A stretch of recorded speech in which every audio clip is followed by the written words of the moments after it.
জগন্নাথের ছাত্রদল নেতা জুবায়েদ হোসেনের রক্তাক্ত লাশ উদ্ধার, জিজ্ঞাসাবাদের জন্য এক ছাত্রীকে আটক করেছে পুলিশ। রোববার সন্ধ্যায় জগন্নাথ বিশ্ববিদ্যালয়ের ছাত্রদল নেতা জুবায়েদ হোসেনের রক্তাক্ত লাশ উদ্ধার করে পুলিশ। হত্যায় সন্দেহভাজন হিসাবে জিজ্ঞাসাবাদের জন্য তার ছাত্রীকে আটক করেছে পুলিশ। এছাড়া যে ভবন থেকে জুবায়েদের লাশ উদ্ধার করা হয় সেটির পঞ্চম তলায় বসবাসকারী ওই ছাত্রীর পরিবারের সদস্যদের সঙ্গে তাকেও প্রায় 5 ঘণ্টা ধরে জিজ্ঞাসাবাদ করেছে পুলিশ। আটককৃত ছাত্রীকে গণিত ও বিজ্ঞান পড়াতেন জগন্নাথ বিশ্ববিদ্যালয়ের পরিসংখ্যান বিভাগের ছাত্র জুবায়েদ। পুলিশের লালবাগ বিভাগের উপপুলিশ কমিশনার মল্লিক আহসানউদ্দিন স্বামী বলেন, ওই ছাত্রীকে জিজ্ঞাসাবাদের জন্য হেফাজতে নেওয়া হয়েছে।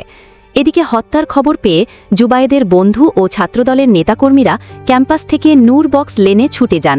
তারা বাড়িটির নিচে জড়ো হয়ে স্লোগান দিতে থাকেন। বিশ্ববিদ্যালয়ের শিক্ষক ও পুলিশের ঊর্ধ্বতন কর্মকর্তারাও ঘটনাস্থলে যান। হত্যাকাণ্ডের বিচার দাবিতে শিক্ষার্থী ও ছাত্রদল নেতাকর্মীরা রাত 11:15টার দিকে তাঁতিবাজার এলাকায় প্রধান সড়ক অবরোধ করে। প্রায় 1 ঘণ্টা রাস্তা আটকে রাখার পর রাত 11:12টার দিকে তারা মিছিল নিয়ে বংশাল থানার দিকে রওনা হয়।